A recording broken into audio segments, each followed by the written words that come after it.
વડોદરા મહાનગરપાલિકાની સ્થાયી સમિતિની બેઠક આજરોજ મળી હતી, જેમાં 10 કામો અને એક વધારાનું કામ મળી 11 કામો મંજૂરી અર્થે લેવામાં આવ્યા હતા, જેમાંથી 10 કામોને મંજૂરી આપી એક કામ મુલતવી કરવામાં આવ્યું છે.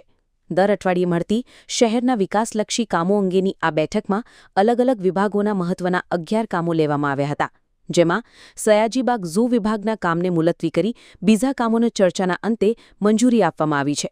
વધુ વિગત સમિતિના અધ્યક્ષ ડોક્ટર શીતલ મિસ્ત્રીએ આપી હતી. આજે સ્થાયી સમિતિની બેઠકમાં રેગ્યુલર 10 દરખાસ્તો અને એક વધારાની દરખાસ્ત એમ કરીને 11 દરખાસ્તો મૂકવામાં આવી હતી. એમાંથી 10 દરખાસ્તો મંજૂર કરવામાં આવી છે અને એક દરખાસ્ત મુલતવી રાખવામાં આવી છે. કામની વાત કરીએ તો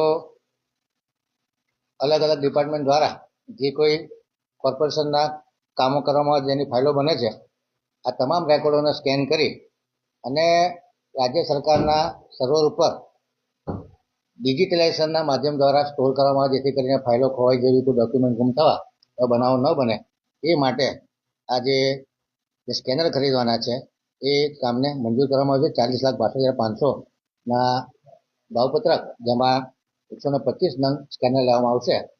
આમાં ઇજાદારે 3 વર્ષની વોરંટી આપી હતી, એ નેગોશિએટ કરી અને આ વોરંટીને 5 વર્ષની કરવામાં આવી છે.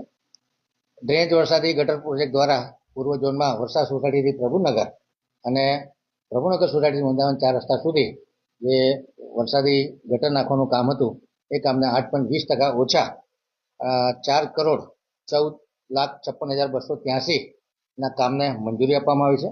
ઘણા વર્ષોથી આ નીચાણવાળો વિસ્તાર છે, જેમાં પાણી ભરાતું હતું. કન્સલ્ટન્ટનું ઓપિનિયન લઈ અને પાણીના પ્રવાહનું ગ્રેડિયન્ટ જોઈ અને આ પાકી આરસીસી કવર્ડ ચેનલ બનાવવાના કામને મંજૂરી આપવી, જેથી કરી અને પ્રભુનગર અને આસપાસની સોસાયટીઓ કે જ્યાં વોટર લોગિંગ થતું હતું અમને રાહત મળશે.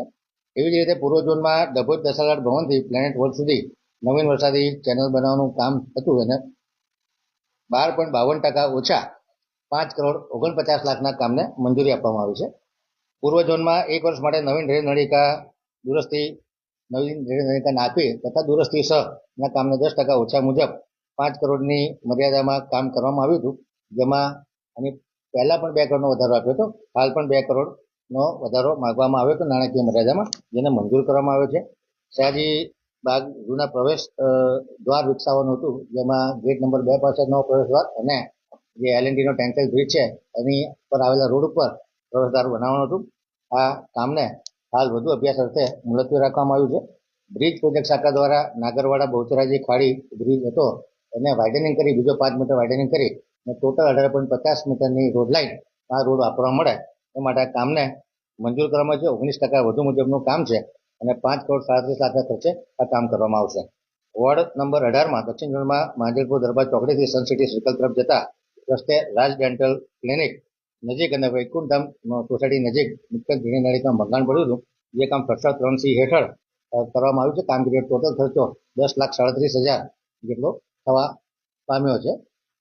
સામાન્ય વહીવટ વિભાગ દ્વારા international urban training centre Gangwon state કોરિયામાં એક અધિકારીને ટ્રેનિંગ માટે મોકલવાના છે, જેમાં સસ્ટેનેબલ મેનેજમેન્ટ એન્ડ સેનિટેશન અંતર્ગત આયોજિત કાર્યક્રમમાં ચેતનભાઈ સંજયભાઈ વધેકાને જવાની મંજૂરી આપવામાં આવી છે. અને તમામ ખર્ચો all India institute of local self government ઉપાડવાનો છે, જેનો ખર્ચો કોર્પોરેશન પર લાગવાનો નથી.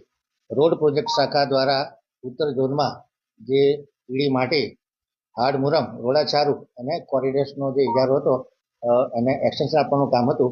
એમાં ઠરાવ કર્યો છે કે જે હયાત ઇજારાનો ભાવ છે, એટલે કે જે જૂનો ઇજારો હતો એ ભાવે કોઈપણ એજન્સી કામ કરી શકશે. રાજ્ય સરકારશ્રી દ્વારા વડોદરા મહાનગરપાલિકા 25-26માં સ્વર્ણિમ જયંતિ મુખ્યમંત્રી શહેરી વિકાસ યોજના UDP 78 હેઠળ વિવિધ ગ્રાન્ટો, ખાસ કરીને નાણાં પંચની ગ્રાન્ટો, વ્યવસાય ગ્રાન્ટો, જમીન મહેસૂલની ગ્રાન્ટો અને સ્વર્ણિમ ગ્રાન્ટોનું જે લિસ્ટ હતું આમાં કામકાજની ફેરફાર કરવાની સત્તા કમિશનને આપવામાં આવી છે, જે આગામી સામાન્ય સભામાં પણ લઈ જવામાં આવશે. જે વધારાનું કામ છે એમાં ગૃહ નિર્માણ શાખા દ્વારા જે સિટીઝન એન્ગેજમેન્ટ માટેના કાર્યક્રમો છે અને અર્બન ઇયર તરીકે ઉજવવાનું નક્કી કર્યું છે. એમાં રાજ્ય સરકારની સૂચના મુજબ જે કોઈ કાર્યક્રમ કરવામાં આવે એનો તમામ ખર્ચ કરવાની મંજૂરી કમિશનર સાહેબને આપી દેવામાં આવી.